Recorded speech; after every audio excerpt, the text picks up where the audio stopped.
Friends, முட்டை தக்காளி தொக்கு எப்படி செய்யலான்னு பார்க்கலாம் வாங்க. ஒரு கடாயில் எண்ணெய் சேர்த்துட்டு கடுகு, சீரகம், சோம்பு, 3 பெரிய வெங்காயம் வந்து கட் பண்ணி சேர்த்துக்கு கொஞ்சமாக உப்பு சேர்த்து வதக்கிக்கிறேன். கொஞ்சமாக கருவேப்பிலை, ஒரு பச்சை மிளகாய் கீரி சேர்த்து நல்லா வதங்கினதுக்கப்புறம் ஒரு 3 தக்காளி, இஞ்சி பூண்டு விழுது, ஒரு 3 தக்காளி வந்து பார்த்தீங்கன்னா பேஸ்ட்டு, 3 தக்காளி வந்து பொடியாக கட் பண்ணி சேர்த்து நல்லா மசிஞ்சு வர அளவுக்கு, எண்ணெய் பிரிஞ்சு வர அளவுக்கு நீங்கள் வதக்கிக்கங்க. மூடி போட்டு வதக்கலாம், சீக்கிரமாக வதங்கினா. அதுக்கப்புறம் வந்து காரத்துக்கு தேவையான அளவுக்கு குழம்பு மிளகாத்தூள் நீங்கள் சேர்த்துக்குங்க.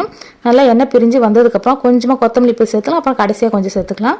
இந்த ஸ்டேஜில் வந்து பார்த்தீங்கன்னா நீங்கள் தொக்கு மாதிரி வேணால் கொஞ்சமாக தண்ணி தெளித்து நல்லா சிம்லேயே வச்சு அந்த பச்சை வாசனை போகிற அளவுக்கு வதக்கிக்கங்க. அப்படி இல்லைனா வந்து நீங்கள் கொஞ்சம் கிரேவி மாதிரி வேணும், எனக்கு சாதத்துக்குள்ளே பிசைஞ்சு சாப்பிடணும், சப்பாத்தி கொடுத்து விட்டு சாப்பிட்ணுன்னா நான் சேர்த்துக்கிற மாதிரி தண்ணி கொஞ்சம் வந்து ஒரு டம்ளர்லேருந்து 1.5 டம்ளர் வரைக்கும் சேர்த்துக்குங்க. ஒரு தவால கொஞ்சமாக எண்ணெய், கொஞ்சமாக வந்து குழம்பு மிளகாத்தூள், உப்பு, அதுக்கப்புறம் கட் பண்ணி வச்சுருக்க முட்டையை சேர்த்து 2 பக்கம் ரோஸ்ட் பண்ணிவிட்டு இந்த பக்கம் வந்து கிரேவி வந்து பார்த்தீங்கன்னா நல்லா எண்ணெய் பிரிஞ்சு வந்ததுக்கப்புறம் அதில் ஆட் பண்ணிவிட்டு கொத்தமல்லி தூவி ஒரு 2 நிமிஷம் கொதிக்க விட்டு இருக்கணும். சூப்பரான முட்டை தக்காளி தொக்கு வந்து ரெடியான. கண்டிப்பாக ட்ரை பண்ணி பாருங்கள்.